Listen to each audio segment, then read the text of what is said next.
unity has to remain the key. This is what has kept us on the edge, so to speak, at the very forefront of fighting Putin's war. He will not stop, just like he did not stop in Crimea and in Donbass. And if we don't act with complete unity against, then understanding that different countries have different realities, even that flexibility has its limits. Ek tenniet il-President tal-Parlament Ewropew Roberta Metsola ftit minuti qabel ma indirizzat is-summit ta' emerġenza tal-Unjoni Ewropea fejn ġew diskussi numru ta' temi brabta ma' dak li qed jiġri fil-vant tal-Ewropa b'azzjonijiet mir-Russi li mhux biss jħallu impatt fuq il-poplu Ukren iżda anki fuq il-qagħda dinija.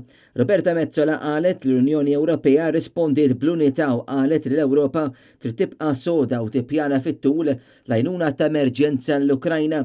Hija tenniet li l-Ewropa trid tibqa' fuq quddiem u tkun ta' eżempju anke f'dan it-tragward fejn qed nitkellmu fuq popli li qed u li fil-futur jafu jbagħtu l-ġuħ kaġun ta' azzjonijiet minn Putin. Roberta Metsola qalet li sanzjonijiet fil-konfront ta' Russja issa jridu jkunu imposti wkoll fuq il-Belarus.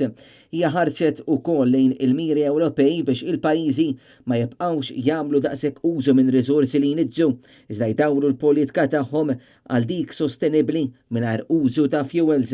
Fuq kollox mill-ġdid ġimtenni l-appell tal-President tal-Parlament Ewropew li l-unità tafteleb kull sfida. L'unità è la più cosa importante che altrimenti Putin va a prendere vantaggio. Allora per noi vogliamo che queste conclusioni saranno confermati stasera e continueremo a insistere sull'unità che Putin non aveva mai, non ha mai pensato a vedere. James Aronello, Net News.